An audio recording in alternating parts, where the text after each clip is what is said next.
افعال کیفیات کے افعال، اثرات اور خواص فوائد تحریر کرو تاکہ ان کی انفرادی حیثیت اچھی طرح ذہن نشین ہو جائے۔ کیفیات کے افعال اثرات جاننے سے پہلے یہ جاننا ضروری ہے کہ مندرجہ بالا چاروں کیفیات میں دو کیفیات فعلی اور دو انفعالی ہیں۔ فعلی کیفیات میں گرمی اور سردی شامل ہے اور انفعالی کیفیات میں خشکی اور تری شامل ہے۔ یعنی کسی چیز میں ایک کیفیت فعلی اور ایک انفعالی ضروری ہے۔ یہ ناممکن ہے کہ کوئی چیز صرف فعلی یا انفعالی کیفیات سے مرکب ہو۔ مثلا کوئی چیز گرم سرد نہیں ہو سکتی، اسی طرح نہ کوئی چیز خشک تر ہو سکتی ہے، کیونکہ یہ دونوں کیفیات ایک دوسرے کے ضد ہیں۔ دو ضدیں ایک جگہ اکٹھی نہیں ہو سکتی۔ ہاں، یہ ممکن ہے کہ کسی چیز میں فعلی کیفیات زیادہ اور انفعالی کیفیات کم، مثلا املی، پھٹکڑی وغیرہ میں سردی خشکی کے اثرات پائے جاتے ہیں، یعنی ان میں سردی زیادہ اور خشکی کم ہوتی ہے، اس وجہ سے ہم انہیں سرد خشک کہتے ہیں۔ اس کے برعکس کچلا اور لونگ کو خشک گرم کہتے ہیں۔ اس کی وجہ ظاہر ہے کہ کچلے میں خشکی زیادہ اور گرمی کم ہوتی ہے۔ ایسی اشیاء کو قانون مفرد اعضاء میں عضلات غدی کہتے ہیں۔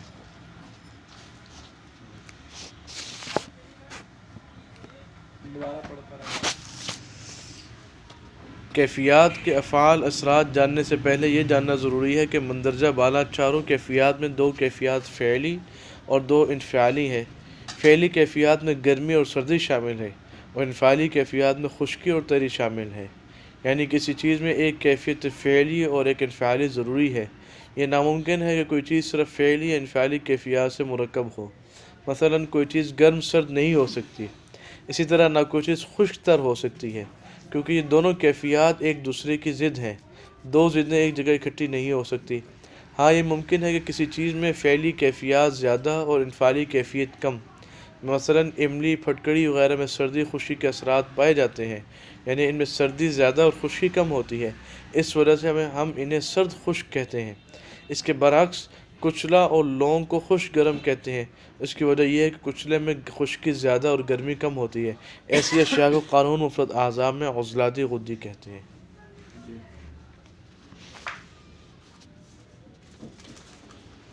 فعلی اور انفعالی کا کیا مطلب ہے؟ یہ جاننا ضروری ہے۔ فعلی کیفیت وہ ہوتی ہے کہ جو عمل کرے، اور انفعالی وہ ہوتی ہے جس پہ عمل کرے۔ یعنی کوئی کیفیت جس پہ عمل کرے وہ انفعالی ہے، اور جو عمل کرے وہ فعلی ہے۔ اب فعلی کیفیت کا زیادہ ہونا یا انفعالی کیفیت کا زیادہ ہونا، یہ اس سے مطلب ہے کہ وہ کوئی مزاج جو ہے وہ ترتیب پائے گا۔ تو اس میں انہوں نے یہ مثال دی ہے کہ بھئی املی جو ہے اس میں خشکی کی کیفیت زیادہ ہے اور سردی کی کم ہے، اور کچلے میں گرمی کی زیادہ ہے، خشکی کی کم ہے۔ تو اس کا مزاج اور ہوگا، اس کا مزاج اور ہوگا۔ تو یہ بات جو ہے نا، یہ بنیادی بات ہے، اور اس کو جو ہے نا شروع سے آخر تک یہ بات چلے گی، اور اس کو یہاں ہی سمجھ لینا جو ہے نا یہ ضروری ہے۔ اگر یہاں نہیں سمجھا جائے گا تو پھر آگے یہ جب ارتقاء کو پہنچے گی، یعنی کہ اگلی کیفیات جو ہے بیان ہوگی، تو پھر ہمیں سمجھ نہیں آئے گی کہ یہ ہے کیا اور مزاج کیا ہے۔ اور یہی چیزیں جو ہیں یہ ہمارے وہ جو ہے نا یعنی نبض، اس میں بھی آئیں گی۔ تو نبض سے ہم سمجھیں گے کہ اس کا مزاج کیا ہے، مرد کا یا عورت کا یا کسی جنس کا مزاج کیا ہے۔ تو اب اگر ہم اس کا مزاج سمجھیں گے تو یہ جو مزاج ہے نا ادویات کے، یہ ہمیں متعین کر کے دیے ہوئے ہیں پہلے ہی۔ تو اب ان مزاجوں کو ہم جو ہے نا وہ تسلیم کر چکے کہ یہ مزاج جو ترتیب دیے گئے ہیں یہ بالکل صحیح ہے۔ تو اب ہم نے کیا کرنا ہے کہ فعلی اور انفعالی کیفیات جو ہے نا اسی کو تبدیل کرنا ہے.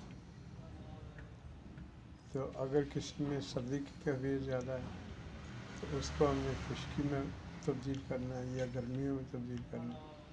تو اس کے مطابق ہم وہ دوائیاں دیں گے جو اس کی خشکی یا گرمی کیفیت رکھتی ہوں. تو اس سے وہ کیفیت بدلے گی، کیفیت بدلے گی تو مزاج بدلے گا، مزاج بدلے گا تو پھر سب کچھ بدلے گا. لیکن اگر ہمیں یہ نہ بتاؤ کہ خشکی گرمی کیا ہوتی ہے، خشکی گرمی کیا ہوتی ہے، یا ہم جو ہے وہ نبض سے پہچان نہ سکیں تو پھر کیا ہوگا؟ پھر ہماری غلطیاں جو ہے بڑھتی چلی جائیں.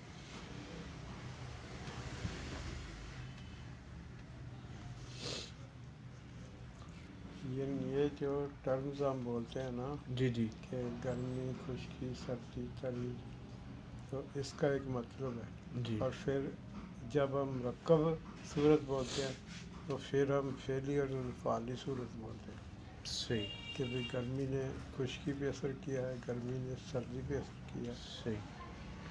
تو یعنی کہ اس کا مطلب یہ بھی ہو سکتا ہے کہ جب فعلی کیفیات بڑھیں گی تو انفعالی کو کم کر دیں گی. ہاں جی، صحیح. یعنی گرمی اگر بڑھے گی تو خشکی کو کم کر دے گی، کم کر دیں. سردی بڑھے گی تو وہ تری کو کم کر دے گی. کم کر دیں. تو انفعالی اگر بڑھے، یہی علاج ہے. اسی طریقے سے ہم علاج کرتے ہیں کہ جو کیفیت بڑی ہوئی ہے جی اس کو ہم دوسری کیفیت یعنی سے انفعالی کیفیت اس کے مقابلے میں بڑھا دیں گے. یہ ضروری نہیں ہے کہ انفعالی کیفیت بڑھا دیں، ہوں بلکہ ہم دوسری کیفیات سے بھی اس کا علاج کرتے صحیح. ہیں. یہ بعد میں آپ کو پتہ چلے گا کہ ٹھیک. اسی طرح مرچ، سیاہ، سونڈ، نوشادر وغیرہ اگر گرم تر ہیں تو شیر عشیر شیر اشر، عشر یعنی یہ اس کا آگ کا دودھ، ہاں، ملٹھی، سونف وغیرہ تر گرم ہے.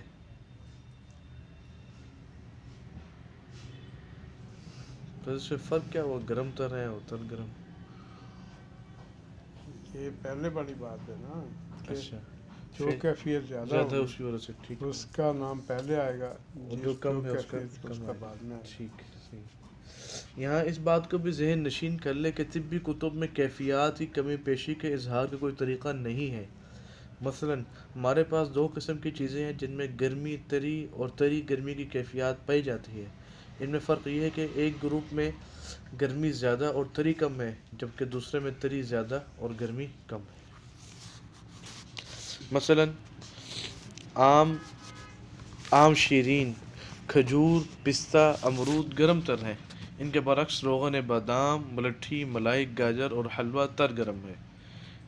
طبی کتب میں انہیں گرم تر لکھا ہے. صرف قانون مفرد اعضاء نے ان کے اس فرق کو غدی گرم، اعصابی تر اور اعصابی غدی تر گرم سے واضح کیا ہے.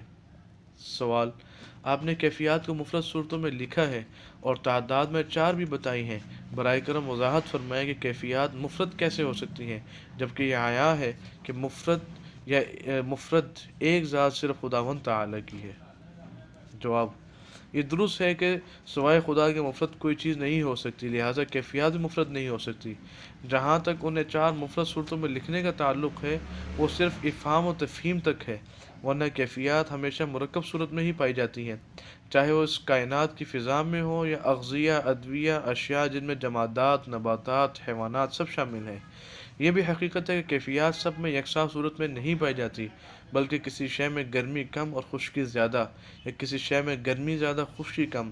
ان میں اول شے کو خشک کہیں گے حالانکہ اس میں گرمی بھی ہے، اسی طرح دوسری شے کو صرف خشک کہہ دیں گے کیونکہ اس میں خشکی زیادہ ہے حالانکہ اس میں گرمی بھی ہے. اسی طرح آپ موسموں کو دیکھ لیں، ایک موسم گرمی کا کہلاتا ہے، دوسرا سردی کا، حالانکہ گرمی کے موسم میں مئی، جون، جولائی کے مہینوں میں سخت گرمی خشکی ہوتی ہے، خشک لوئیں چلتی ہیں، اور اگست، ستمبر، اکتوبر میں گرمی کی شدت کے ساتھ بارشیں عام ہوتی ہیں. فضا میں گرمی کے ساتھ تری ہوتی ہے، لیکن مجموعی طور پر ان 6 ماہ کے عرصے کو گرمی کا موسم کہتے ہیں. بالکل اسی طرح نومبر، دسمبر اور جنوری میں شدید سردی کے ساتھ بارشیں بھی ہوتی ہیں، فضا میں تری زیادہ اور سردی کم ہوتی ہے، لیکن فروری، مارچ، اپریل کے ماہ میں فضا سردی خشکی یعنی خشک سردی ہوتی ہے، اکثر کورا بھی پڑتا ہے۔ اس 6 ماہ کے موسم کو مجموعی طور پر سردی کا موسم کہتے ہیں۔ اس ساری بحث سے یہ ثابت کرنا مقصود ہے کہ کیفیات مفرد نہیں بلکہ مرکب ہے، ان کے مرکب صورتیں زیادہ سے زیادہ دو ہو سکتی ہیں۔ مثلاً گرمی کے ساتھ اگر خشکی ہوگی تو ہم گرمی خشکی کہیں گے، اگر گرمی کے ساتھ تری کے ساتھ شامل ہوں گے تو اسے ہم گرمی تری کہیں گے۔ اسی طرح سردی کے ساتھ اگر خشکی ہوگی تو اسے سرد خشک کہیں گے، اور اگر سردی کے ساتھ تری ہوگی تو ہم اسے تر سرد قرار دیں گے۔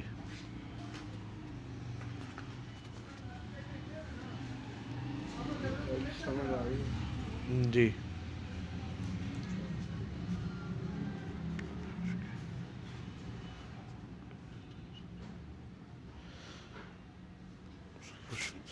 جہاں فعلی کیفیات کسی شے میں زیادہ ہوتی ہیں وہاں بعض چیزوں میں انفعالی کیفیات زیادہ اور فعلی کم ہوتی ہیں۔ مثلاً کچلے میں خشکی 4 حصے، گرمی 1 حصہ۔ یہی درجہ ہے کہ طب یونانی میں اس کے مزاج کا درجہ یوں لکھتے ہیں کہ کچلا خشک گرم ہے، اس کے برعکس افیون کو سرد خشک درجہ لکھتے ہیں۔ چونکہ کچلے میں خشکی 4 درجے تک پائی جاتی ہے اور گرمی افیون درجہ میں، اس لیے اسے عام طور پر خشک کہہ لیتے ہیں، اور افیون کو صرف سرد کہہ لیتے ہیں کیونکہ اس میں سردی زیادہ اور خشکی کم ہوتی ہے۔ یعنی یہ ہے کہ بعض اوقات ہے جڑا انہوں نے دسیا نا جی کہ یہ کیفیات جڑیاں نے وہ بعض اوقات بولیاں جانیاں نے دونوں کیفیتاں بولیاں نے، بعض اوقات ایک ہی کیفیت بولی جانی، تے وہ ایک ہی کیفیت بولن دا مطلب یہ ہے کہ وہ ایک چیز زیادہ ہے، جی جیڑی چیز زیادہ ہے وہی بولی گئی تو حکم لا دیتے ہیں۔ دوسری۔ ایسا کی مطلب ہے جہاں فعلی کیفیات کسی شے میں زیادہ ہوتی ہیں وہاں بعض چیزوں میں انفعالی کیفیات زیادہ اور فعلی کم ہوتی ہیں۔ یعنی فعلی کیفیات جڑیاں نا وہ اگر کسی وچ زیادہ ہون گیا انفعالی گھٹ ہون گیا، کسی وچ انفعالی زیادہ ہون گیا فعلی گھٹ ہون گیا۔ ٹھیک ہے، صحیح۔ سوال یعنی اینو اسی نا اس طرح سمجھ سکتے ہیں کہ عمل اور رد عمل، جی کہ ویسے عمل جتنا ہوئے تو رد عمل وہ برابر ہی ہوندا ہے، جی لیکن کسی ویلے عمل جڑا ہوئے وہ کم بھی ہوئے تو رد عمل زیادہ ہوندا جی ہے۔ لیکن یہ ایک مثال یہ بہتر نہیں ہے، یہی بہتر ہے کہ جڑا نا فعلی کیفیات اگر زیادہ ہون تو وہ رد عمل جڑا ہے نا، یہ فعلی کیفیات کم ہون تو وہ رد عمل زیادہ ہوندا ہے۔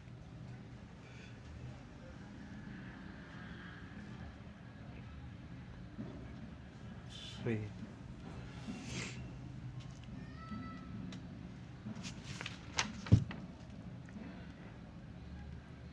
یعنی کہ مثلاً اے دیکھو نا گرمی کہ سے سردی لگ رہی نا کسی کو جی تو وہ جسم کمن لگ جاتا ہے، ہاں جی تے وہ عمل کی ہویا سردی، جی رد عمل کی ہویا کم جسم دا کانپنا، جسم دا کانپنا کی ہے وہ دے عمل نو کم کرنا، یعنی کہ جدوں وہ اس طرح ہلے گا تو اس سردی کم ہو جائے گی، حرکت نال حرارت پیدا ہوگی۔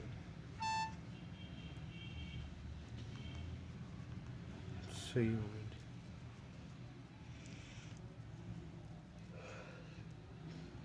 بعض اوقات اسی عمل نو بڑھانے ہیں، بعض اوقات اسی رد عمل نو بڑھانے ہیں، تے یہ جڑیاں باتاں نے نا یہ طب یونانی جڑی ہے وہ اینی اہمیت نہیں دینی، جی صحیح۔ طب اپنا مفردات جڑے نا وہ اہمیت ہے۔ علاج دے وچ یہ جڑیاں صورتاں سامنے آن گیا نا وہ حیرت انگیز ہون گی، کیونکہ آن گے یار یہ تو ہو ہی نہیں سکتا، لیکن وہ ہو رہا ہوندا ہے کیونکہ وہ اہمیت نہیں دیندے، جی یہ بھی ہو سکتا ہے لیکن وہ ہو رہا ہوندا ہے عملی طور پہ۔ ਇਸ ਵਜ੍ਹਾ ਦੇ ਨਾਲ ਫਿਰ ਮਹਿਸੂਸ ਹੁੰਦਾ ਹੈ ਕਿ ਯਾਰ ਇਹ ਕੀ ਹੋ ਗਿਆ, لیکن یہ ਅੱਗੇ ਜਾ ਕੇ ਪਤਾ ਲੱਗੇਗਾ. صحیح. سوال: کیا کیفیات کو ایک دوسرے میں تبدیل کیا جا سکتا ہے؟ اگر ایسا ہے تو کیفیات کو کم و بیش کرنے کے لیے قانون مفرد اعضاء میں کیا طریقہ ہے؟ جواب: ہاں، کیفیات کو واقعی ایک دوسرے میں تبدیل کیا جا سکتا ہے. یاد رکھیں کہ ہر فعلی کیفیت ایک انفعالی کیفیت کو پیدا کرتی ہے اور دوسری کو ختم کرتی ہے. مثلا گرمی اگر خشکی کو ختم کرتی ہے تو اس کی زیادتی تری کو پیدا کرتی ہے. یہی وجہ ہے کہ خودی تحریک سے عضلات تحریک جس میں خشکی زیادہ ہوتی ہے ختم ہو جاتی ہے. جو ہی گرمی سے خشکی کم ہوتی ہے فوراً تری پیدا ہونا شروع ہو جاتی ہے جو اعصابی تحریک کے پیدا ہونے کا سبب ہوتی ہے. اسی طرح تری سے ایک طرف حرارت ختم ہوتی ہے تو دوسری طرف سردی بڑھنا شروع ہو جاتی ہے. یہ پیرا جو ہے نا یہ خاص طور سے یاد رکھنے والی بات ہے. جی، یہ بار بار پڑھو تم یاد رکھیں کہ ہر فعلی کیفیت ایک انفعالی کیفیت کو پیدا کرتی ہے اور دوسری کو ختم کرتی ہے. مثلا گرمی اگر خشکی کو ختم کرتی ہے تو اس کی زیادتی تری کو پیدا کرتی ہے. خشکی کی زیادتی یا گرمی کی؟ پھر پڑھو. یہی وجہ ہے مثلا گرمی اگر خشکی کو ختم کرتی ہے تو اس کی زیادتی تری کو پیدا کرتی ہے. یعنی گرمی جڑی ہے نا وہ زیادتی اگر خشکی نو دور کر دی جی، تو خشکی دی جگہ تے کی پیدا کر دی ہے وہ دا مقابل خشکی کا مقابل. اچھا، خشکی دا مخالف کی ہے تری. تری. یعنی گرمی اگر گرمی کی زیادتی خشکی نو پیدا ختم کرے گی تو وہ پیدا کی کرے گی؟ تری پیدا تری کرے. کرے گی کیونکہ خشکی کا مقابل کی ہے تری. تری. صحیح. یعنی گرمی اگر زیادہ ہوئے گی تو خشکی نو دور کر کے کی پیدا کرے گی؟ تری پیدا کرے گی. تری پیدا کرے گی. ٹھیک. یہی گل ہے، یہ اسی بنیادی طور پہ یاد رکھنا کہ اگر کسی بندے نو خشکی جڑی ہے وہ اسی بڑھائی جانے آخر کی ہوئے گا. اگر سردی گرمی بڑھائی جانے آخر کی ہوئے گا.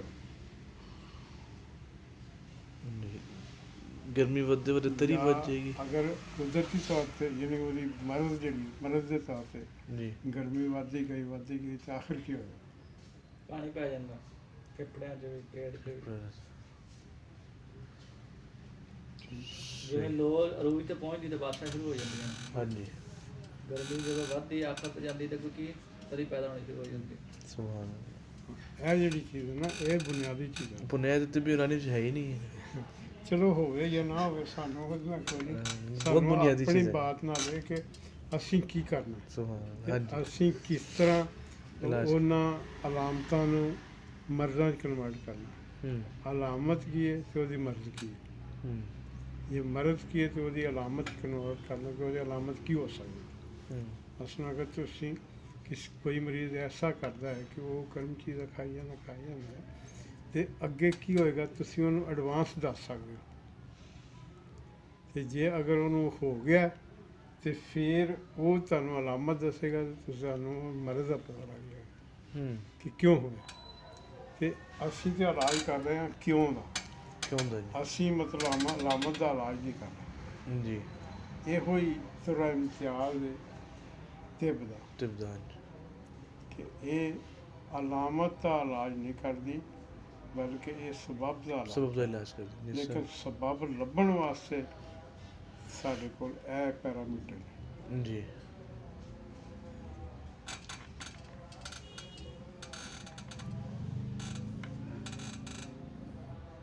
جی اگے جا کے پتہ لگے گا تمہیں جی. کہ مطلب پانی کتنے کتنے پی سکتا ہے. صحیح. تو وہ پانی کیوں پیا یہ تو پتہ لگ گیا نا کیوں پیا کتنے کتنے پیا. تو پھر وہ جڑی چیز ہے وہ واسطے تشخیص واسطے حالات نے. مثلا دماغ جی، رسولی بن گئی ہے تو وہ دماغ کا سی ٹی اسکین کرانے کو پتہ لگ جائے گا. ਅਗਰ ਪੇਟ 'ਚ ਪਾਣੀ ਪੈ ਗਿਆ ਜੀ ਅਲਟਰਾਸਾਊਂਡ ਕਰਾਉਣ ਜਾਂ ਵੈਸੇ ਅਗਰ ਜਿਸਮ 'ਚ ਪਾਣੀ ਪੈ ਗਿਆ, ਜੀ ਉਹ ਅਲੱਗ ਮਤਲਬ ਤਸ਼ਖੀਸ ਦੇ ਤਰੀਕੇ ਨੇ, ਜੀ ਲੇਕਿਨ ਸਾਨੂੰ ਤਾਂ ਪਤਾ ਲੱਗ ਗਿਆ ਵੀ ਕਿਉਂ ਪਿਆ ਕਿਉਂ ਪਿਆ ਤੇ ਉਹਦਾ ਇਲਾਜ ਕੀ ਹੈ। ਤੇ ਫਿਰ ਇਹ ਹੈਗਾ ਵੀ ਕਿ ਉਹ ਭਾਵੇਂ ਪਾਣੀ ਜਿਹੜਾ ਵੇ ਕਿਸ ਤਰ੍ਹਾਂ ਕੱਢਣ, ਉਹਨਾਂ ਦਾ ਤਰੀਕਾ ਹੋਰ ਹੈ। ਜੀ ਲੇਕਿਨ ਤੁਸੀਂ ਅਗਰ ਉਹਨੂੰ ਜਾਰੀ ਕਰ ਦਿੱਤਾ ਹੂੰ ਪਾਣੀ ਨੂੰ ਤੇ ਉਹ ਆਪੇ ਨਹੀਂ ਜੀ ਇੱਕ ਮਰੀਜ਼ ਆਇਆ ਹਸਪਤਾਲ ਦੇ ਵਿੱਚ ਤੇ ਮੈਂ ਉੱਥੇ ਹੀ ਸੀ ਤੇ ਉਹ ਮਰੀਜ਼ ਬੜਾ ਤੜਪਣ ਰਿਹਾ ਸੀਗਾ ਤੇ ਉਹਦਾ 'ਚ ਕੀ ਸੀ ਕਿ ਮਸਾਨੇ ਦੇ ਵਿੱਚ ਭਰਿਆ ਹੋਇਆ ਸੀ ਲੇਕਿਨ ਅੱਗੋਂ ਖਾਰਿਜ ਨਹੀਂ ਹੋ ਰਿਹਾ ਸੀ। ਉਹ ਡਾਕਟਰ ਨੇ ਕੀ ਕੀਤਾ ਕਿ ਉਹਦੇ ਲਗਾਫ ਨੂੰ ਤੇ ਇਸ ਤਰ੍ਹਾਂ ਸੂਈ ਮਾਰੀ, ਉਹ ਸੂਈ ਸੀ ਮੋਟੀ, ਪਾਣੀ ਉਹਦੇ ਵਿੱਚੋਂ ਦੀ ਖਾਰਿਜ ਹੋਣਾ ਸ਼ੁਰੂ ਹੋ ਹਾਂਜੀ ਗਿਆ। ਜਿਸ ਵੇਲੇ ਉਹ ਪਾਣੀ ਖਾਰਿਜ ਹੋਇਆ ਤੇ ਉਹਨੂੰ ਸਕੂਨ ਹੋ ਗਿਆ। ਤੇ ਮੈਂ ਉਹਨਾਂ ਨੂੰ ਆ ਗਿਆ, ਮੈਂ ਕਿਹਾ ਤੁਸੀਂ ਜੋ ਇਹ ਕੰਮ ਕੀਤਾ ਹੈ ਤੇ ਚਲੋ ਸੂਈ ਤੁਸੀਂ ਕੱਢ ਲਓਗੇ ਹੂੰ ਤੇ ਪਾਣੀ ਬਣ ਤੇ ਤਾਂ ਬਣਦੇ ਨਹੀਂ ਨਾ ਹੋ ਰਿਹਾ, ਨਹੀਂ ਹੋ ਰਿਹਾ ਉਹ ਤੇ ਗੁਰਦੇ ਬਣਾ ਰਹੇ ਨੇ, ਤੁਸੀਂ ਬਣਾ ਹੀ ਨਹੀਂ ਰਹੇ। ਤੇ ਜਦੋਂ ਉਹ ਪਾਣੀ ਫਿਰ ਪਾ ਜਾਏਗਾ ਉਹਨੂੰ ਉਸ ਤੋਂ ਹੱਦ ਤੋਂ ਜ਼ਿਆਦਾ बढ़ेगा, ਜੀ ਮਰੀਜ਼ ਤੜਪੇਗਾ। ਤੇ ਤੁਸੀਂ ਇਹਦਾ ਉਹ ਮਸਾਨੇ ਚੋਂ ਜਿੰਨੇ ਵਜੂਦ ਨੇ ਉਹਨੂੰ ਪਿਸ਼ਾਬ ਬੰਦ ਕੀਤਾ ਉਹਨੂੰ ਤੁਸੀਂ ਕਿਉਂ ਨਹੀਂ ਚਾਲੂ ਕਰ ਰਹੇ? ਉਹ ਕਹਿੰਦੇ ਜੀ ਉਹਨੂੰ ਚਾਲੂ ਕਰਾਂਗੇ ਤੇ ਉਨੀ ਦੇਰ ਤੱਕ ਮਰੀਜ਼ ਸਾਡਾ ਇੰਤਜ਼ਾਰ ਨਹੀਂ ਕਰਦਾ। ਹੂੰ ਇਹ ਗੱਲ ਹਾਂ ਸਹੀ। ਅੱਛਾ ਜੀ, ਅਗਰ ਸਰਦੀ ਵਧੇਗੀ ਜੀ ਉਹ ਗਰਮੀ ਨੂੰ ਤਾਂ ਖਤਮ ਕਰੇਗੀ, ਫਿਰ ਪੈਦਾ ਕਰੇ ਕੀ ਸਰਦੀ ਅਗਰ ਵਧੇਗੀ ਤਾਂ ਗਰਮੀ ਨੂੰ ਖਤਮ ਕਰ ਦੇਗੀ। ਫਿਰ ਖੁਸ਼ਕੀ ਪੈਦਾ ਕਰ ਦੇ। ਦੇਖੋ ਨਾ ਜਦੋਂ ਅਸੀਂ ਪਾਣੀ ਨੂੰ ਰੱਖਦੇ ਹਾਂ ਫਰਿੱਜ ਵਿੱਚ ਜੀ ਤੇ ਉਹ ਖੁਸ਼ਕੀ बढ़ाਉਂਦਾ ਹੈ ਜੀ ਤੇ ਉਹ ਬਰਫ ਬਣ ਜਾਂਦਾ।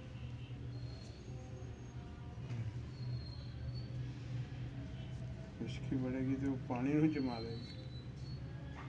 ਤਰੀ ਅਗਰ ਵਧੇਗੀ ਤੇ ਖੁਸ਼ਕੀ ਖਤਮ ਕਰੇਗੀ ਤੇ ਖੁਸ਼ਕੀ ਦਾ ਮੁਕਾਬਲ ਗਰਮੀ ਵੀ ਵਧੇਗਾ, ਇਸ ਤਰ੍ਹਾਂ ਹੈ।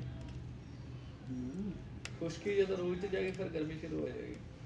ਲੱਕੜੀ ਗਿੱਲੀ ਹੋਏਗੀ ਤੇ ਖੁਸ਼ਕ ਹੋਏਗੀ ਪਹਿਲੇ, ਜਦੋਂ ਫੁੱਲ ਖੁਸ਼ਕ ਹੋ ਜਾਏਗੀ ਫਿਰ ਉਹਨੂੰ ਅੱਗ ਲੱਗ ਜਾਏਗੀ। ਮੈਂ ਉਸੂਲ ਸਮਝਣਾ ਚਾਹ ਰਿਹਾ ਜੀ ਦੁਬਾਰਾ, ਜਿਸ ਤਰ੍ਹਾਂ ਗਰਮੀ ਅਗਰ ਵਧੀ ਤੇ ਖੁਸ਼ਕੀ ਦੇ ਨਾਲ ਖਤਮ ਹੋ ਗਈ ਹੈ, ਖੁਸ਼ਕੀ ਦਾ ਮੁਕਾਬਲ ਤਰੀ ਹੈ ਤੇ ਤਰੀ ਵੱਧ ਜਾਏਗੀ। ਇਸ ਤਰ੍ਹਾਂ ਸਰਦੀ ਜਦੋਂ ਵਧੇਗੀ ਤੇ ਗਰਮੀ ਖਤਮ ਹੋ ਜਾਏਗੀ। ਹੁਣ ਗਰਮੀ ਦਾ ਮੁਕਾਬਲ ਸਰਦੀ ਸਰਦੀ ਹੈ, ਸਰਦੀ ਵੀ ਸਰਦੀ ਤੇ ਪਹਿਲੇ ਤੋਂ ਵਧੀ ਖੁਸ਼ਕੀ ਨਾਲ ਵੱਧ ਜਾਏਗੀ। ਇਸ ਤਰ੍ਹਾਂ ਖੁਸ਼ਕੀ ਨਾਲ ਸਰਦੀ ਹੋਰ ਵੱਧ ਜਾਏਗੀ, ਹੋਰ ਵੱਧ ਜਾਏਗੀ, ਸਰਦੀ ਦੇ ਨਾਲ ਉਹ ਚੀਜ਼ਾਂ ਜੰਮ ਜਾਣਗੀਆਂ। ਜਮ ਜਾਂਦੀ ਹੈ। ਇਹ ਮਤਲਬ ਜੀ ਕਿ ਦੇਖੋ ਨਾ ਪਹਿਲੇ ਪਾਣੀ ਸਰਦ ਹੋ ਗਿਆ ਜੀ ਤੇ ਸਰਦ ਹੋ ਗਿਆ, ਤੁਸੀਂ ਹੱਥ ਲਾਇਆ ਤੇ ਪਾਣੀ ਸਰਦੇ, ਜਦੋਂ ਤੁਸੀਂ ਸਰਦੀ ਹੋਰ ਵਧਾਈ ਤੇ ਫਿਰ ਕੀ ਹੋਇਆ? ਫਿਰ ਉਹ ਖੁਸ਼ਕ ਹੋ ਖੁਸ਼ਕ ਗਿਆ, ਹੋਣਾ ਸ਼ੁਰੂ ਹੋ ਗਿਆ। ਫਿਰ ਉਹ ਬਰਫ਼ ਪਾਣੀ ਸ਼ੁਰੂ ਹੋ ਗਈ। ਸਹੀ। ਇਹ ਜਿਹੜੇ ਅਸੂਲ ਨੇ ਨਾ, ਹਾਂਜੀ ਇਹਨਾਂ ਨੂੰ ਯਾਦ ਰੱਖਣਾ, ਅੱਗੇ ਜਾ ਕੇ ਫਿਰ ਇਹ ਮੌਜਜ਼ਾਤੀ ਇਲਾਜ ਬਣੇਗਾ। ਕਿ ਜਿਹੜੀ ਚੀਜ਼ ਖੁਸ਼ਕ ਹੋ ਗਈ ਹੈ ਉਹ ਕਹਿਣਗੇ ਕਿ ਇਹਨੂੰ ਤਾਂ ਕੱਟ ਕੇ ਕੱਢ ਦਿਓ।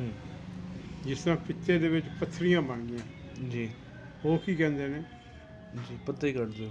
ਪਿੱਤਾ ਕੱਢ ਦਿਓ। ਜੀ ਤੁਸੀਂ ਕੀ ਕਹਿੰਦੇ ਹੋ? ਤੁਸੀਂ ਕਹਿੰਦੇ ਹੋ ਨਹੀਂ ਯਾਰ ਅਸੀਂ ਤਾਂ ਉਹਨਾਂ ਪੱਥਰੀਆਂ ਨੂੰ ਮੈਲਟ ਕਰ ਦਿਆਂਗੇ। ਹਾਂਜੀ ਤੇ ਤੁਹਾਡੇ ਕੋਲ ਮੈਲਟ ਕਰਨ ਦਾ ਫਿਰ ਕੀ ਤਰੀਕਾ ਹੈ?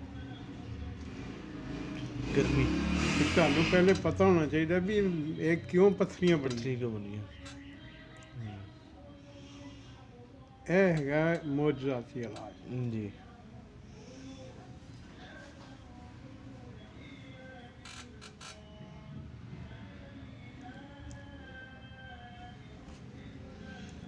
ਕਿ ਸਰਦੀ ਜਦੋਂ ਬੜੀ ਉਸ ਵੇਲੇ ਕੀ ਹੋਇਆ, ਉਹ ਪੱਥਰੀਆਂ ਬਣ ਗਈਆਂ। ਪੱਥਰੀਆਂ ਬਣ ਗਈਆਂ। ਹਾਲਾਂਕਿ ਉਹ ਪੱਥਰੀਆਂ ਨਹੀਂ ਸੀ, ਜੀ ਉਹ ਤਾਂ ਸਿਰਫ ਸਫਰਾ ਜਿਹੜਾ ਉਹ ਮੁੰਜਮਦ ਹੋ ਗਿਆ ਜੀ ਜ਼ਿਆਦਾ ਸਰਦੀ ਦੀ ਵਜ੍ਹਾ ਨਾਲ। ਜੀ ਤੇ ਤੁਸੀਂ ਸਰਦੀ ਨੂੰ ਗਰਮੀ ਨਾਲ ਖਤਮ ਕੀਤਾ ਤੇ ਉਹ ਫੇਰ ਪਾਣੀ ਬਣ ਗਿਆ। جی صحیح ہے.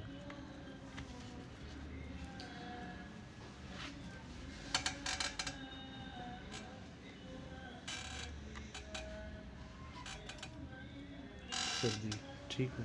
میں ਤੁਹਾਨੂੰ ਜਿਹੜੀ ਪਹਿਲੇ ਦਿਨ ਗੱਲ ਸਮਝਾਈ ਸੀ, جی ਦੱਸੀ ਸੀ ਕਿ ਉਹ ਜੀ ਭੋਲਾਨਾਥ ਨੇ ਜਿਹੜੀ ਗੱਲ ਕੀਤੀ ਕਿ ਜੀ ਇਹ ਕਿਸ ਤਰ੍ਹਾਂ ਕੱਢ ਲੈਣਗੇ ਉਹ ਪੱਥਰ, ہاں جی. ਤੇ ਉਹਨਾਂ ਨੇ ਆਖਿਆ ਕਿ ਬਈ ਤੁਹਾਨੂੰ ਕੀ ਇਸ ਨਾਲ, ਤੁਸੀਂ ਆਪਣੇ ਤਰੀਕੇ ਨਾਲ ਕੱਢੋ, ਅਸੀਂ ਆਪਣੇ ਤਰੀਕੇ ਨਾਲ ਕੱਢਾਂਗੇ. جی ਤੇ ਉਹਨਾਂ ਨੇ ਉਹਨਾਂ ਦਾ ਆਪਰੇਸ਼ਨ ਕਰਕੇ ਕੱਢ ਦਿੱਤੇ, ਜਿਸ ਲਈ ਉਹਨਾਂ ਨੇ ਗਰਮੀ ਪਹੁੰਚਾਈ. خود ہی ہوگا. صحیح ہو گیا. یہی وجہ ہے کہ غدی تحریک سے عضلاتی تحریک جس میں خشکی زیادہ ہوتی ہے ختم ہو جاتی ہے. ٹھیک. اور جو ہی گرمی سے خشکی کم ہوتی ہے فوراً تری پیدا ہونا شروع ہو جاتی ہے جو اعصابی تحریک کے پیدا ہونے کا سبب ہوتی ہے. اسی طرح تری سے ਹੁਣ ਪਤਾ ਚੱਲ ਗਿਆ ਨਾ جی کہ خشکی تو اگر خشکی کم ہوئے گی تو پہلے کی ہوئے گا, پہلے تری پیدا ہوگی. پہلے تری پیدا ہوئے گی. جی خشکی کم ہون تو پہلے گرمی پیدا نہیں ہو سکتی. جی خشکی زیادہ ہون تو پہلے گرمی پیدا ہوگی. گرمی پیدا ہوگی نال پھر تری بھی پیدا ہو جائے گی. پھر یہ بات بس یعنی مقابل خدا ہاں یہ بات پہلے گرمی پیدا ہوگی. گرمی پیدا ہوگی. اسی طرح تری سے ایک طرف حرارت ختم ہوتی ہے تو دوسری طرف سردی بڑھنا شروع ہو جاتی ہے. قانون مفرد اعضاء میں اس کا اظہار یوں ہوتا ہے: اعصابی تری غدی گرمی. اول صورت اعصابی تری عضلاتی سردی. دوسری صورت اول صورت اعصابی تری اور دوسری صورت عضلاتی سردی ہے. اسی طرح سردی ایک طرف تری کو خشکی میں تبدیل کرتی ہے، دوسری طرف سردی کی زیادتی سے خشکی بڑھ کر حرارت کی ابتدا ہوتی ہے. مثلا اول صورت عضلاتی اعصابی سرد خشک، دوم صورت عضلاتی غدی خشک گرم. جی سوال کیفیات کہاں کہاں پائی جاتی ہیں؟ میں کارفون کے دسے نہیں پہنچے.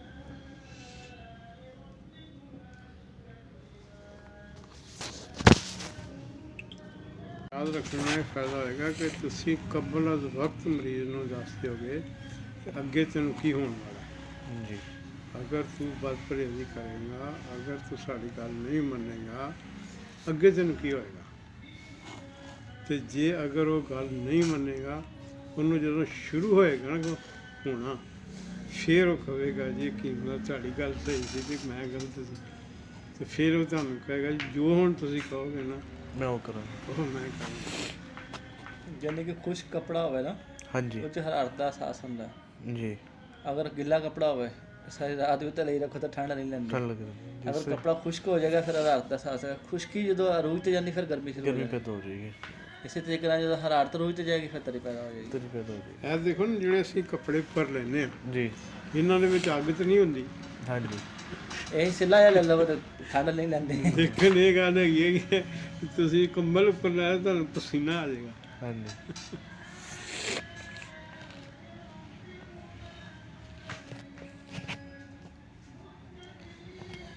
تری اگر بچ جائے تو پھر سردی نال پیدا ہو جائے گی. ٹھیک تو پھر وہ گرمی کم کر دے گی، سردی جب پیدا ہوئے گی. سوال کیفیات کہاں کہاں پائی جاتی ہیں؟ جواب کیفیات فضا میں، کیفیات اشیاء میں، کیفیات اعضاء میں پائی جاتی ہیں. کیفیات اشیاء میں جیسے کہ اول کیفیات کو فضا میں موسموں کی صورت میں ثابت کیا ہے. فضا اشیاء میں تو یہ کیفیات غیر مادی طور پر محسوس ہوتی ہے لیکن ان کے اثرات سے ہم پوری طرح متاثر ہوتے ہیں. ان کی کمی زیادتی سے ہونے والی بیماریوں کو موسمی بیماریاں کہتے ہیں. مثلا لو لگنا، گرمی لگنا، گرمی والی سردی لگنا وغیرہ. اس عنوان میں ہم اشیاء میں کیفیات کو ثابت کرنا چاہتے ہیں تاکہ ہم انہیں کھا کر جسم کے اندر کیفیات کو اپنی مرضی کے مطابق کم و بیش کر سکیں. یہ جاننا چاہیے دنیا میں جتنی اشیاء بھی غذا اور زہر کی صورت میں پائی جاتی ہیں، چاہے وہ نباتاتی ہوں، چاہے جماداتی، چاہے حیواناتی، سب کے سب ارکان کے امتزاج سے بنی ہوئی ہیں. قانون مفرد اعضاء اور طب یونانی کے تحقیقات کے مطابق ارکان کیفیات کے امتزاج سے بنتے ہیں، یعنی جب کیفیات صورت مادہ اختیار کرتی ہیں تو وہ اول ارکان ہی بنتی ہیں، اور جب ارکان ایک دوسرے سے ملتے ہیں تو دنیا کی سب اشیاء بنتی ہے۔ یہی وجہ کہ ہر شے میں آگ حرارت، پانی یعنی کہ تری، خشکی مٹی، ہوا گیس کی صورت میں پائی جاتی ہے۔ نقطہ یہاں اس بات کو بھی ذہن نشین کر لیں کہ جس طرح فضا میں کیفیات مرکب صورت میں پائی جاتی ہیں، اسی طرح ہر شے میں بھی کیفیات مرکب حالت میں ہی موجود ہوتی ہیں، حالانکہ ہر شے کے جزء اعظم ارکان ہی ہوتے ہیں جو چاروں کیفیات کے حامل ہوتے ہیں۔ جہاں تک ان کے ملنے سے دو کیفیات باقی رہنے کا تعلق ہے، وہ ان کے متضاد کیفیات کے ایک دوسرے کے ساتھ ملنے سے اثر متاثر ہونے سے باقی رہتے ہیں۔ مثلا ایک مرکب میں آگ، پانی، مٹی، ہوا کیفیات کے اس تناسب سے ملتی ہیں۔ جب ان کے متضاد کیفیات ایک دوسرے سے ملیں گے تو اپنے ہم مقدار متضاد کیفیات ایک دوسرے سے ملیں گے تو ہم اپنے ہم مقدار متضاد کیفیات کو ضائع کر دیں گی جو ان کے مثل ہوں گے، وہ جمع ہو جائیں گی۔ دیکھو یہ جی بات ہے نا، جی جدوں یہ بات ثابت ہوئی تو پھر طب یونانی جڑی سی نا وہ پیچھے چلی۔ طب یونانی دے جننے نسخہ جات نے انہاں دے وچ ہر قسم دی کیفیات کی ادویات ملائیاں جاندیاں، جی گرمی، سردی، خشکی، تری، ہر قسم دیاں۔ وہ کہندے سی جی یہ دو ملاتیاں تے یہ بچ جانگیاں، اینوں گھٹ کرنے واسطے یہ پا دیو، پھر یہ تین بات پا گئیاں تے یہ تیسری گھٹ جائے گی، اینوں پورا کرنے واسطے یہ بھی پا دیو، تو وہ نسخے بن جاندے سی 100 دوا دا ایک نسخہ، یعنی 100 جڑے مفرد دوائیاں سی انہوں نے پا کے تو ایک نسخہ بنا دے سی۔ صابر صاحب نے فرمایا کہ یار نہیں گل تسی کہڑی کیفیت بڑھانا چاہتے تو وہ اگر ایک ہی دوائی وہی کیفیت بڑھا دینی تو تمہیں دوسری ملان کی کہڑی ضرورت ہے، اگر دو مل کے بڑھا دیا نے تو تمہیں تیسری ملان کی کی ضرورت ہے، جے اگر تین مل کے بنا دیا نے تو چوتھی ملان کی کی ضرورت ہے۔ انہوں نے 2 3 4 دوائیاں نال ہی یہ کام جڑا سی وہ یہ ثابت کیتا کہ نہیں ہے جی جڑی تسی کیفیت کوئی بنانا چاہتے ہو نا کہ جڑی کیفیت ایکو ہی کیفیت دیاں دوائیاں جڑیاں نے وہ ملا دیو تو وہ کیفیت بڑھ جائے گی۔ جے کہ تسی ساریاں کیفیت دیاں دوائیاں ملاؤ گے تو پھر ایک دوسرے دے نال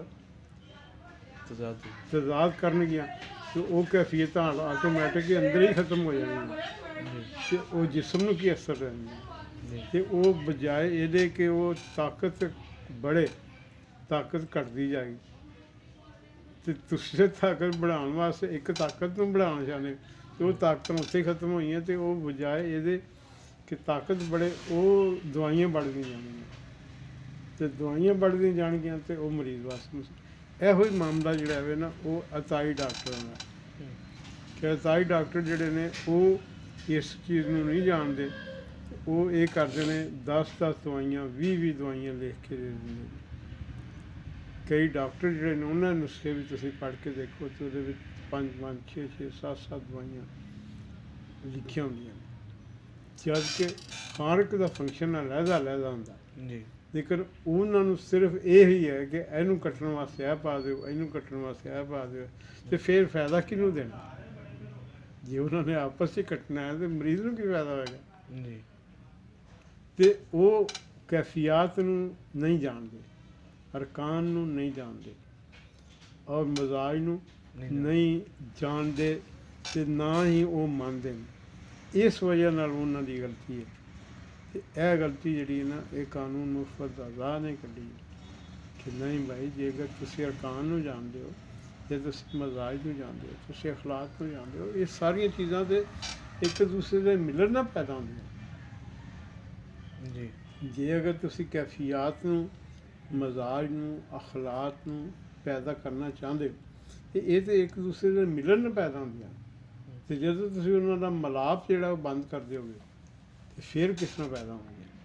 مثلاً کیڑے پیدا ہوندے نے پیٹ تے وہ کیڑے جڑے نے وہ 3 قسم دے نے، انہاں دی غذا علیحدہ علیحدہ ہے، انہاں دا پیدائش علیحدہ علیحدہ ہے، تو جے تسی انہاں نوں ماحول نہ دیو گے تو پھر وہ کیویں پیدا ہوئے گے؟ جے انہاں نوں غذا نہ دیو گے ਫਿਰ ਉਹ ਪੈਦਾ ਹੋਏ ਵੀ ਮਰ ਜਾਣਗੇ। صحیح ਤੇ ਇਸ ਵਾਸਤੇ ਤੁਸੀਂ ਇਹ ਤਾਂ ਦੇਖੋ ਵੀ ਜਿਹੜਾ ਕੀੜਾ ਪੈਦਾ ਹੁੰਦਾ ਹੈ ਉਹਦਾ ਮਾਹੌਲ ਕੀ ਹੈ, ਉਹਦੀ ਗਜ਼ਾ ਕੀ ਹੈ। ਤੁਸੀਂ ਉਹਦਾ ਮਾਹੌਲ ਔਰ ਗਜ਼ਾ ਤਬਦੀਲ ਕਰ ਰਹੇ ਹੋ ਤੇ ਉਹ ਪੈਦਾ ਕਿਸ ਤਰ੍ਹਾਂ ਹੋਣਗੇ ਤੇ ਉਹ ਜ਼ਿੰਦਾ ਕਿਵੇਂ ਰਹਿਣਗੇ। ਇਸੇ ਤਰ੍ਹਾਂ ਹੀ ਇਹ ਜਿਹੜੇ ਕਿਰਮੇ ਮਨੀ, ਇਹਨਾਂ ਨੂੰ ਪੈਦਾ ਕਰਨਾ, ਇਹਨਾਂ ਨੂੰ ਜ਼ਿੰਦਾ ਰੱਖਣਾ, ਇਹਨਾਂ ਨੂੰ ਜ਼ਿੰਦਾ ਕਰਨਾ ਜਾਂ ਇਹਨਾਂ ਨੂੰ ਮਾਰਨਾ, ਇਹ ਇਸ ਅਸੂਲ ਦੇ ਤਹਿਤ। ਇਸ ਵਾਸਤੇ ਕਾਨੂੰਨ ਮੁਫਤ ਆਜ਼ਾਦ ਦੇ ਲੋਕਾਂ ਦੀ ਜਿਹੜੀ ਇਹ ਸੀ ਇਲਾਜ, ਇਹ ਜ਼ਿਆਦਾ ਕਾਮਯਾਬ ਹੈ। جی ਉਹਨਾਂ ਦਾ ਕਮ ਕਾਮਯਾਬ। صحیح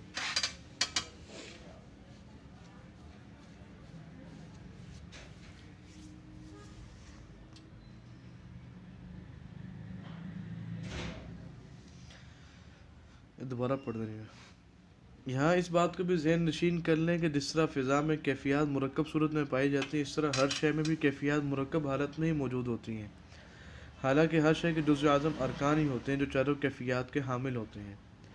جہاں تک ان کے ملنے سے دو کیفیات باقی رہنے کا تعلق ہے تو ان کے متضاد کیفیات کے ایک دوسرے کے ساتھ ملنے سے اثر متاثر ہونے سے باقی رہتا ہے۔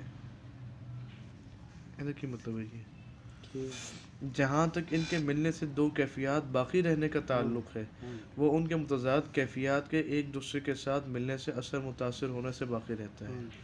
ਜਦੋਂ ਦੋ ਕੈਫੀਅਤ ਮੁਤਜ਼ਾਦ ਕੈਫੀਅਤ ਆਪਸ ਵਿੱਚ ਮਿਲਣਗੀਆਂ جی ਤੇ ਫਿਰ ਇੱਕ ਅਸਰ ਕਰੇਗੀ, ਇੱਕ ਮੁਤਾਸਰ ਹੋਏਗੀ। ਜਿਹੜੀ ਅਸਰ ਕਰੇਗੀ ਅਗਰ ਉਹ ਜ਼ਿਆਦਾ ਹੈ ਤੇ ਮੁਤਾਸਰ ਜਿਹੜੀ ਹੈ ਉਹਦਾ ਅਸਰ ਖਤਮ ਹੋ ਜਾਏਗਾ। ਜੇ ਮੁਤਾਸਰ ਜ਼ਿਆਦਾ ਹੈ ਤੇ ਫਿਰ ਉਹਦਾ ਅਸਰ ਕਰਨ ਵਾਲੀ ਦਾ ਅਸਰ ਖਤਮ ਹੋ ਜਾਏਗਾ۔ یعنی وہ فعلی انفعالی جو پہلی گل کی تھی ਹਾਂਜੀ یہ گل ہوگی۔ مثلاً ایک مرکب میں آگ، پانی، مٹی، ہوا کیفیات کے اس تناسب سے ملتی ہیں۔ جب ان کی متضاد کیفیات ایک دوسرے سے ملیں گی تو وہ اپنے ہم مقدار متضاد کیفیات کو ضائع کر دیں گی، جو ان کے مثل ہوں گی وہ جمع ہو جائیں گی۔ کی کہ ਜਦੋਂ ਕੈਫੀਅਤ ਦੇ ਮੁਤਾਬਕ ਇੱਕ ਚੀਜ਼ ਦੇ ਵਿੱਚ ਕੈਫੀਅਤ ਮੌਜੂਦ ਨੇ جی ਤੇ ਤੁਸੀਂ ਉਹਦੇ ਉੱਤੇ ਕੋਈ ਉਹ ਅਸਰ ਕਰਨ ਵਾਲੀ ਚੀਜ਼ ਜਿਹੜੀ ਨਾ ਉਹ ਲਾਉਂਦੇ ਹੋ ਜਾਂ ਡਾਲਦੇ ਹੋ ਤੇ ਜਿਹੜੀ ਉਹਦੇ ਮੁਖਾਲਫ ਹੋਏਗੀ ਉਹ ਤੇ ਖਤਮ ਹੋ ਜਾਏਗੀ ਤੇ ਜਿਹੜੀ ਉਹਦੇ ਹਮ ਮਜ਼ਾਜ ਹੋਏਗੀ جی ਉਹ बढ़ ਜਾਏਗੀ। صحیح ਮਤਲਬ ਇਹ ਇੱਕ ਚੀਜ਼ ਦੇ ਵਿੱਚ ਅੱਗ, ਹਵਾ, ਮਿੱਟੀ, ਪਾਣੀ ਹੈ ਮੌਜੂਦ ਪਹਿਲੇ, جی ਤੁਸੀਂ ਦੂਸਰੇ ਦੇ ਵਿੱਚ ਪਾਈ ਸਿਰਫ ਅੱਗ ਤੇ ਹਵਾ, جی ਤੇ ਅੱਗ ਤੇ ਹਵਾ ਤੇ ਉਹ ਬਾਹਰੋਂ ਵੀ ਮਿਲੀ ਤੇ ਅੰਦਰੋਂ ਵੀ ਹੈ ਤੇ ਉਹ ਤੇ बढ़ ਜਾਏਗੀ ਤੇ ਦੂਸਰੀਆਂ ਜਿਹੜੀਆਂ ਨੇ ਉਹ بہت جلدی ਕਮ ਹੋ ਜਾਣਗੀਆਂ। کم ہو جائیں گے۔ ٹھیک ਤੇ ਜਿਹੜੀ ਕੈਫੀਅਤ ਪਹਿਲੇ ਮੌਜੂਦ ਹੈ ਤੁਸੀਂ ਹੋਰ ਪਾ ਦਿੱਤੀ جی ਉਹ ਤੇ बढ़ ਜਾਏਗੀ ਤੇ ਜਿਹੜੀ ਕੈਫੀਅਤ ਤੁਸੀਂ ਪਾਈ ਨਹੀਂ ਪਹਿਲੇ ਉਹ 'ਚ ਮੌਜੂਦ ਸੀ ਉਹਦੇ ਨਾਲ ਤਾਂ ਫਿਰ کم ہو جائے گی۔ کم ہو جائے گی جی صحیح۔ تناسب یہ ہے، آگ گرم خشک گرم 50 درجے، خشک 60 درجے، پانی ترد 60 درجے، سرد 30 درجے، مٹی 50 سرد 50 خشک 60، ہوا 45 گرم ترد 30۔ اب ظاہر ہے کہ اس مرکب میں ان ارکان کی متضاد کیفیات میں ایک دوسرے میں بسم ہوں گی اور ہم مزاج اکٹھی ہوں گی تو نئے مرکب میں یہ کیفیات ہوں گی۔ اس مرکب میں آگ کی گرمی 50 درجے، ہوا کی 45، کل گرمی 95۔ اچھا جی، پانی سردی، پانی کل گرمی 95، کل تری 90۔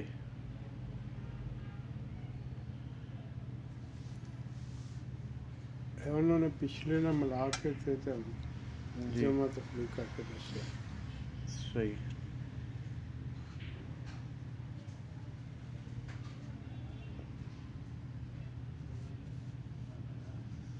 میں لکھائی بھی چلو مسئلہ کتنے سوچتے خاص سمجھ نہیں آ رہا۔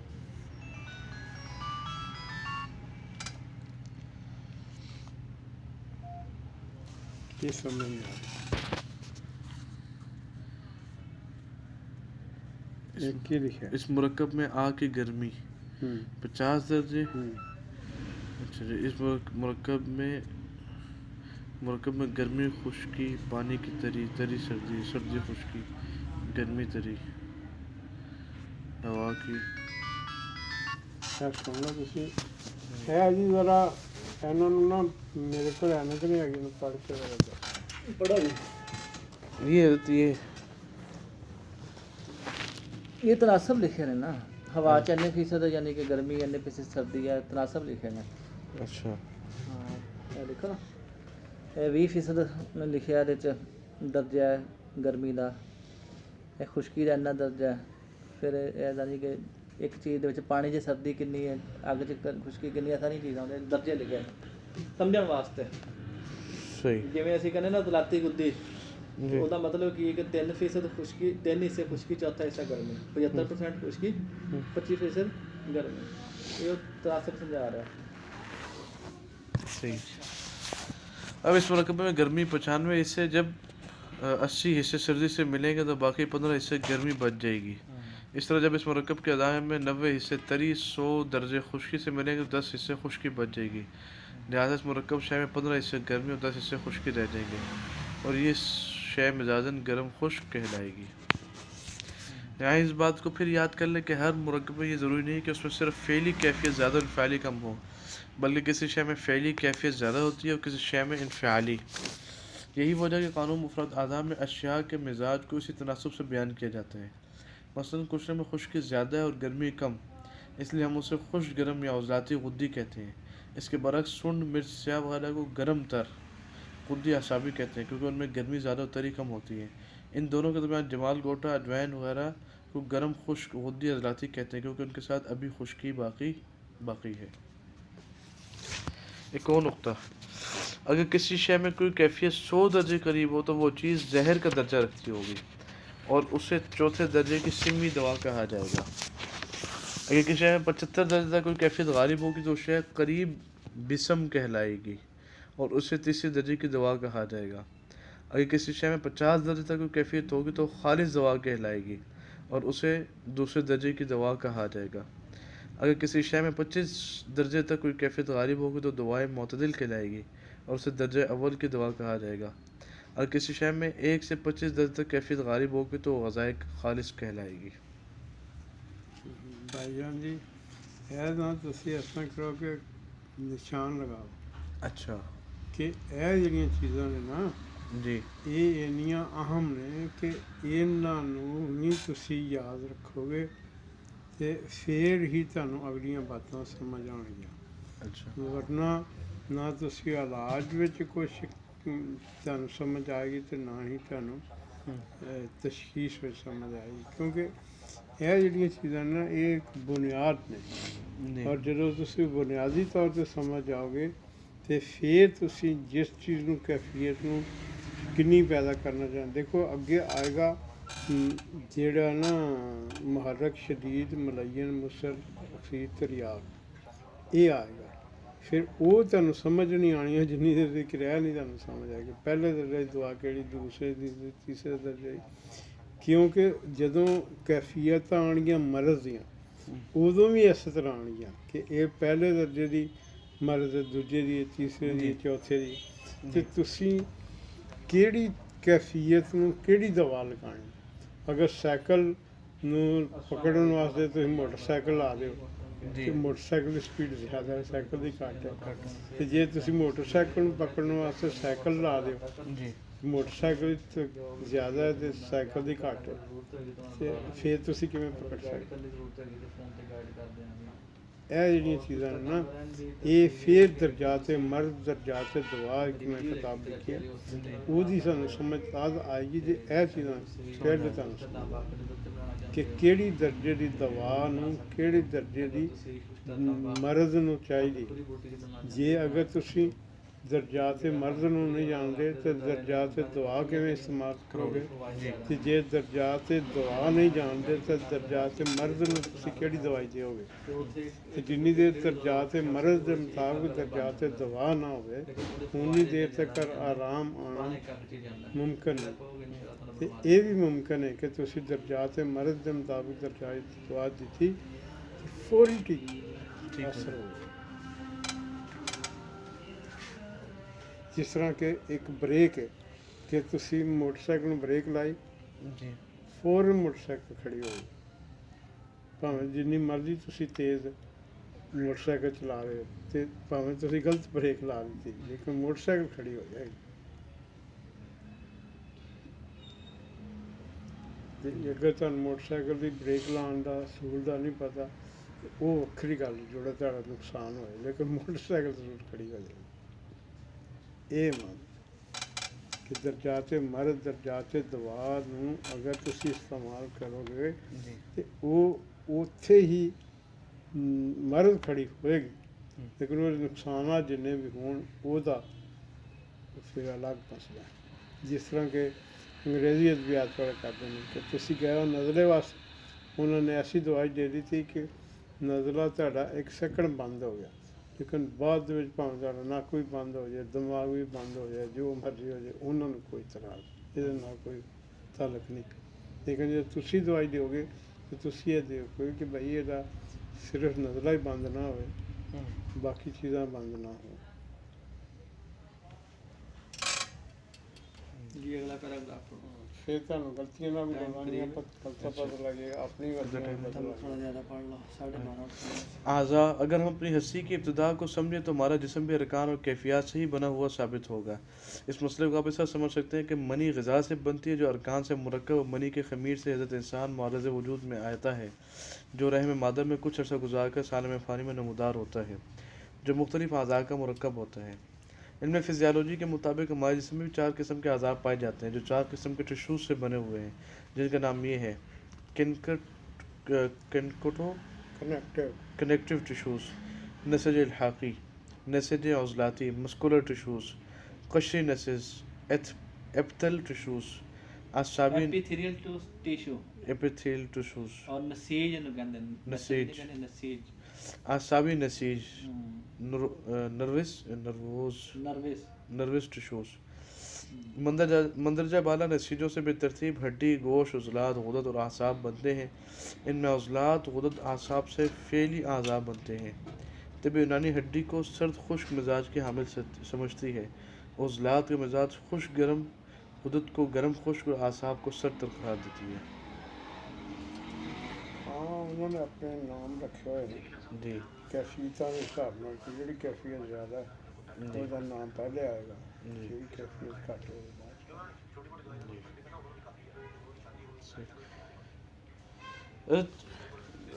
ਇੱਥੇ ਜਿਹੜਾ ਹੱਡੀ ਦਾ ਮਸਲਾ ਕਿ ਹੱਡੀਆਂ ਬਾਜ਼ ਕਰ ਵੱਧ ਜਾਂਦੀਆਂ ਨੇ ਬੰਦੇ ਦੇ ਇਹ ਕੀ ਵਜ੍ਹਾ ਕੀ ਹੈ ਤੇ ਇਲਾਜ ਕੀ ਹੈ ਹੱਡੀ ਨਹੀਂ ਵੱਧਦੀ ਜੀ ਜੇ ਹੱਡੀ ਵੱਧ ਸਕਦੀ ਹੋਵੇ ਨਾ ਕੁਦਰਤੀ ਤੌਰ ਤੇ ਜੀ ਤੇ ਫਿਰ ਕੋਈ ਬੰਦਾ ਕਹੇ ਜੀ ਕਿ ਮੈਨੂੰ ਤੁਸੀਂ 60 ਫੁੱਟ ਕਰ ਦਿਓ ਉਹ 60 ਫੁੱਟ ਹੋ ਜਾਏ ਜੀ ਕੋਈ 30 ਫੁੱਟ ਹੋ ਜਾਏ ਕੋਈ ਕਹੇ ਜੀ ਮੈਨੂੰ ਇੰਨਾ ਕਰ ਦਿਓ ਇੰਨਾ ਕਰ ਦਿਓ ਇਹ ਨਹੀਂ ਹੁੰਦਾ ਬਲਕਿ ਹੱਡੀਆਂ ਨਹੀਂ ਵੱਧਦੀਆਂ ਇਹ ਇਸ ਤਰ੍ਹਾਂ ਹੁੰਦਾ ਜਿਹੜੀ ਹੱਡੀ ਵੱਧ ਜਾਣਾ ਕਹਿੰਦੇ ਨੇ ਨਾ ਉਹ ਇਹ ਹੈਗਾ ਕਿ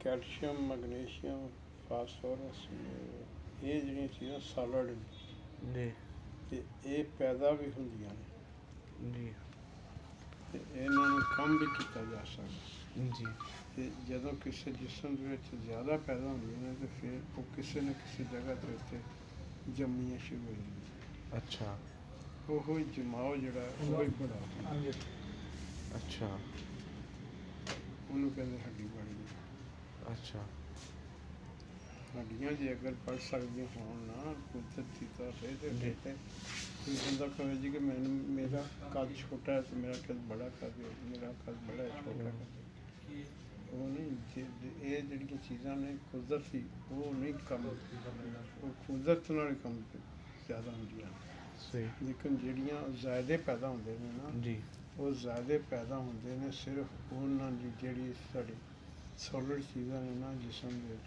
ਉਹ ਜ਼ਿਆਦਾ ਪੈਦਾ ਹੁੰਦੀਆਂ ਨੇ ਜੀ ਕਿਸੇ ਜਗ੍ਹਾ ਦੇ ਉੱਪਰ ਜ਼ਿਆਦਾ ਜਮ੍ਹਾਂ ਹੋਣੀ ਸ਼ੁਰੂ ਹੋ ਜਾਂਦੀ ਜੀ ਉਹਦੇ ਇਲਾਜ ਫਿਰ ਉਹਨਾਂ ਦਾ ਇਲਾਜ ਜਿਹੜਾ ਹੈ ਉਹ ਕੁਝ ਤਾਂ ਮੁਮਕਿਨ ਹੁੰਦਾ ਵੇ ਕਿ ਉਹ ਉਹਨਾਂ ਨੂੰ ਫਿਰ ਉਸ ਸ਼ਕਲ 'ਚ ਲਿਆਂਦਾ ਜਾਏ, ਜਿਸ ਤਰ੍ਹਾਂ ਕਿ ਪੱਥਰੀਆਂ ਨੇ ਅੱਛਾ। ਅਤੇ ਉਹਨਾਂ ਨੂੰ ਮੈਲਟ ਕਰ ਦਿੱਤਾ ਜਾਏ। ਅਤੇ ਕੁਛ ਐਸੇ ਹੁੰਦੀਆਂ ਨੇ ਕਿ ਜਿਹੜੀਆਂ ਨਹੀਂ ਲਿਆ ਸਕਦੇ, ਯਾਨੀ ਕਿ ਉਹਦੀ ਮਿਸਾਲ ਐਵੇਂ ਤੁਸੀਂ ਲੈ ਲਓ ਨਾ ਕੱਟ ਕੇ ਆ ਸਕਦੇ। ਕਿ ਜਿਹੜੀ ਗੁਰਦੇ 'ਚ ਪੱਥਰੀ ਹੁੰਦੀ ਹੈ ਜੀ ਉਹ ਇਹ ਵਾਲੀ ਪੱਥਰੀ ਥੋੜੀ ਹੁੰਦੀ, ਕੈਲਸ਼ੀਅਮ ਜੰਮ ਜਾਵੇ, ਸੋਲਰ ਚੈਪਲ ਇਖਤਿਆਰ ਕਰ ਲਏ ਤਾਂ ਕੈਲਸ਼ੀਅਮ ਦੀ ਪੱਥਰੀ ਬਣ ਗਈ। ਅਗਰ ਯੂਰਿਕ ਐਸਿਡ ਬਾਅਦ ਜੰਮ ਜਾਵੇ ਤਾਂ ਉਹਦੀ ਯੂਰਿਕ ਐਸਿਡ ਦੀ ਪੱਥਰੀ ਜੰਮ ਗਈ। ਅਤੇ ਇਸੇ ਤਰੀਕੇ ਨਾਲ ਪਿੱਤੇ 'ਚ ਸਫਰਾ ਜੰਮ ਜਾਵੇ ਤਾਂ ਉਹਨੂੰ ਵੀ ਪੱਥਰੀ ਕਹਿ ਦਿੰਦੇ। ਹਾਲਾਂਕਿ ਉਹਦੇ 'ਚ ਪੱਥਰੀ ਦਾ ਤਲਕ ਹੀ ਕੋਈ ਨਹੀਂ। ਇਸੇ ਤਰੀਕੇ ਨਾਲ ਜਿਹੜੀਆਂ ਚੀਜ਼ਾਂ ਜਿਸਮ 'ਚ ਵੱਧ ਜਾਂਦੀਆਂ ਨੇ, ਉਹ ਗਿਲਟੀਆਂ ਬਣ ਜਾਣ, ਉਹ ਚਰਬੀਆਂ ਬਣ ਜਾਣ, ਔਰ ਰਸੌਲੀ ਬਣ ਜਾਵੇ, ਇਸੇ ਤਰੀਕੇ ਨਾਲ ਹੱਡੀਆਂ ਦੇ ਉੱਤੇ ਮਾਦਾ ਜੰਮ ਜਾਵੇ ਅਤੇ ਉਹਦੀ ਕਹਿੰਦੇ ਹੱਡੀ ਵੱਧ ਗਈ। ਜੀ। ਜਦਕਿ ਹੱਡੀ ਬਜ਼ਾਤੇ ਖੁਦ बढ़न ਦੀ ਨਹੀਂ ਸਲਾਹੀਅਤ ਨਹੀਂ ਰੱਖਦੀ, ਜਾਂ ਉਹਨੂੰ बढ़ाया ਜਾ ਸਕਦਾ ਹੋਵੇ ਤਾਂ ਫਿਰ ਤੇ ਹਰ ਬੰਦਾ 10 ਫੁੱਟ ਤੋਂ ਘੱਟ ਨਾ ਹੁੰਦਾ। ਹਾਂਜੀ। ਨਾਲੇ ਹੱਡੀ ਦੀ ਜਿਹੜੀ ਹੈ ਨਾ ਤਾਰੀਫ ਇਹ ਹੈਗੀ ਹੈ ਕਿ ਹੱਡੀ ਹੋਏਗੀ, ਉਹਦੇ ਵਿੱਚ ਖਲਾ ਹੋ ਕੇ ਵਿੱਚ ਮਾਦਾ ਹੋਏਗਾ, ਠੀਕ। ਜਿਹੜਾ ਹੱਡੀ ਨੂੰ ਗੁਜ਼ਾ ਦੇਗਾ। ਸਹੀ। ਅਤੇ ਜਿਹੜੀ ਹੈਗੀ ਹੈ ਨਾ ਕਿ ਵੈਸੇ ਹੱਡੀ ਵਾਲੀਆਂ ਉਹ ਸੋਲਿਡ ਹੀ ਹੋਏਗੀ, ਉਹਦੇ ਵਿੱਚ ਕੋਈ ਗਿਜ਼ਾ ਵਾਲਾ ਮਾਦਾ ਨਹੀਂ ਹੋਏਗਾ ਕਿ ਉਹਦੇ ਵਿੱਚੋਂ ਉਹਨੂੰ ਗਿਜ਼ਾ ਮਿਲੇ। ਉਹਦੇ 'ਤੇ ਬਾਹਰੋਂ ਚੀਜ਼ਾਂ ਜਿਹੜੀਆਂ ਨਾ ਜੰਮਦੀਆਂ। ਹੁਣ ਇਸ ਤਰ੍ਹਾਂ ਦਾ ਮਰੀਜ਼ ਉਹਨੂੰ ਦਵਾ ਕਿਹੜੀ ਦਿੱਤੀ ਜਾਏ, ਕੀ ਦਿੱਤਾ ਜਾਏ ਉਹਨੂੰ? ਉਹ ਤਾਂ ਜੀ ਜੇ ਤਸ਼ਖੀਸ ਹੈ ਨਾ ਕਿ ਉਹ ਕਿਹੜੀ ਚੀਜ਼ ਜੰਮੀ ਹੈ, ਅੱਛਾ। ਉਹਨੂੰ ਮੈਲਟ ਕਰਨਾ ਪੈਣਾ। ਕੈਲਸ਼ੀਅਮ ਜੰਮ ਗਿਆ ਹੈ, ਫਾਸਫੋਰਸ ਜੰਮ ਗਿਆ ਹੈ, ਜਾਂ ਚਰਬੀ ਜੰਮ ਗਈ ਹੈ, ਜਾਂ ਕਿਹੜੀ ਚੀਜ਼ ਜੰਮ ਗਈ ਹੈ, ਪਾਣੀ ਉਹਦੇ ਵਿੱਚ ਪੈ ਗਿਆ।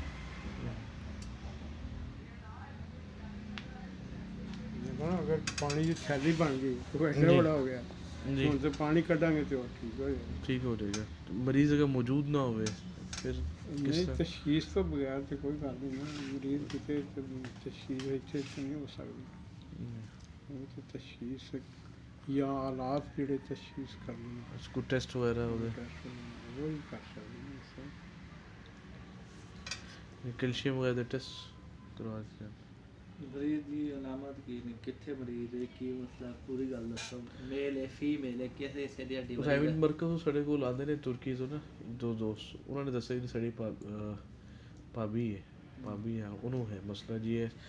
ਇੱਥੇ ਦੱਸਿਆ ਉਹਨੇ, ਇੱਥੇ ਪਤਾ ਨਹੀਂ ਕਮਰ ਦੇ ਪਿੱਛੇ ਅੱਛਾ ਮੋਰੇ ਨੋਕਾਂ ਵੱਧ ਗਿਆ ਕਿਸ ਤਰ੍ਹਾਂ ਨੂੰ ਵੱਧ ਰਿਹਾ ਤੇ ਬੜੀ ਤਕਲੀਫ ਹੈ ਉਹਨੂੰ। ਡਾਕਟਰ ਆਪਰੇਸ਼ਨ ਦਾ ਦੱਸ ਰਹੇ ਨੇ। ਆਪਰੇਸ਼ਨ ਉਹ ਮਰੀਜ਼ ਤੁਰਕੀ 'ਚ ਹੈ। ਹਾਂਜੀ ਤੁਰਕੀ ਕਾਫੀ ਫੰਕਸ਼ਨ ਥੋੜਾ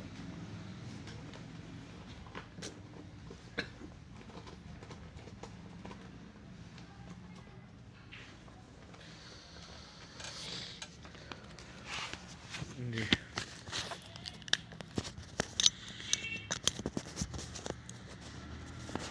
ਅਸਗੰਧ 50 ਗ੍ਰਾਮ,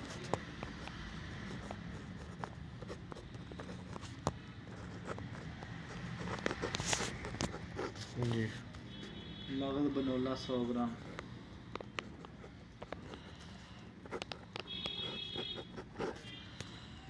ਜੀ। कुश्ता शाह मरजान 10 ग्राम, किसी भी चीज़ से बना हुआ है। मक्खन च बनया हो ज़्यादा बेहतर। ठीक। कुश्ता केक 10 ग्राम, जी। कुश्ता चांदी 3 ग्राम,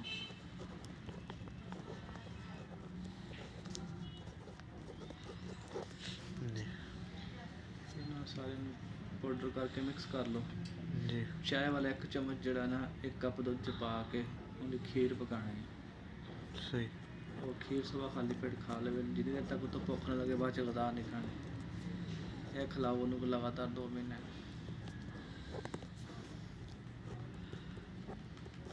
लेकिन बाकी चीज़ां नोट कर लो, दूसरे साइड पर लिखो।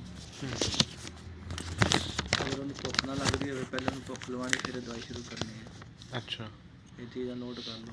भुख ना लगती हो पहले भुख का इलाज करना, अगर उन्हें कब्ज़ हो तो पहले कब्ज़ का इलाज करना। ਅਗਰ ਬੀਪੀ ਵੱਧਦਾ ਹੋਵੇ ਤਾਂ ਪਹਿਲੇ ਬੀਪੀ ਦਾ ਇਲਾਜ ਕਰਨਾ, ਅਗਰ ਸ਼ੂਗਰ ਦਾ ਮਸਲਾ ਹੋਵੇ ਤਾਂ ਸ਼ੂਗਰ ਕੰਟਰੋਲ ਕਰਨੀ ਹੈ, ਠੀਕ ਹੈ। ਅਗਰ ਉਹਨੂੰ ਜਨਾਬ ਗੈਸ ਦਾ ਮਸਲਾ ਹੋਵੇ, ਗੈਸ ਦਾ ਇਲਾਜ ਕਰਨਾ।